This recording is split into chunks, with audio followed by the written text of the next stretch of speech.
তপতি শেষ এলো বাড়িতে আপনাদের সকলকে জানাই অনেক অনেক স্বাগত। আশা করছি আপনারা সকলে ভালো আছেন, আমরাও সকলে ভালো আছি। আজকে আপনাদের একটা রান্না দেখাবো, শেয়ার করব। দেখুন, আজকে আমি করব ফুলকপি রসা। এই জন্য আলুগুলো ডুমো ডুমো করে কেটে নিয়েছি, আর এক গামলা কেটে নিয়েছি মানে ফুলকপি, বড় বড় সাইজের ফুলকপি কেটে, যেটা ফুলকপি রসা হবে। সেই জন্য এবার এইটা রান্নাটা পুরোটা সর্ষের তেলে রান্না করব।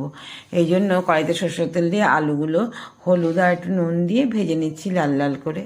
আর এই যে ফুলকপি ডুমো ডুমো বড় বড় করে কেটেছি, যে এটা লবণ জলে ভিজিয়ে রেখেছিলাম 10-15 মিনিট।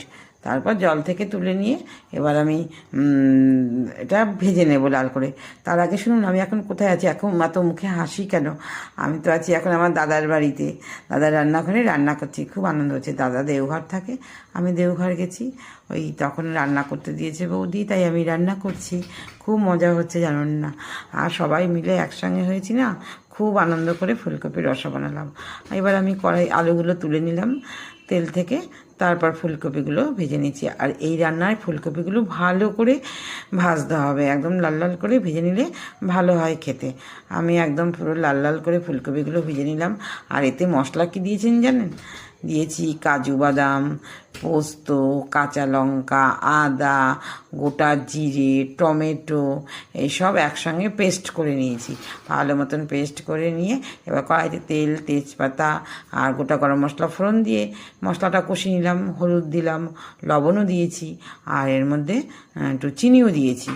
শীতকালের সবজি ফুলকপি একটু মিষ্টি না দিলে এই রান্নায় ভালো লাগবে না, তাই একটুখানি মিষ্টিও দিয়ে দিয়েছিলাম। এরপর ফুলকপিগুলো দিয়ে ভালো মতন কষিয়ে নিয়েছি। দেখুন, মনে হচ্ছে কষানোতেই খাওয়া যাবে, এত সুন্দর হয়েছিল, দারুণ বন্ধুরা টেস্ট হয়েছিল খেতে। তারপর পরিমাণ মতন জল দিয়ে ঢেকে ঢেকে মানে ফুটিয়েছি। বেশি জল দেওয়া লাগেনি, আমার ফুলকপি আলু প্রায় সেদ্ধই হয়ে গেছিলো। অল্প জল দিয়ে, পরিমাণ মতন জল দিয়ে, ওই চিনি দিতে ভুলে গেছিলাম, পরে চিনিটা দিয়েছি, দিয়ে একদম রসা রসা গা মাখা মাখা করেছি। আর এই রান্নাটা এত সুস্বাদু হয়েছিল মানে বলার মতন না।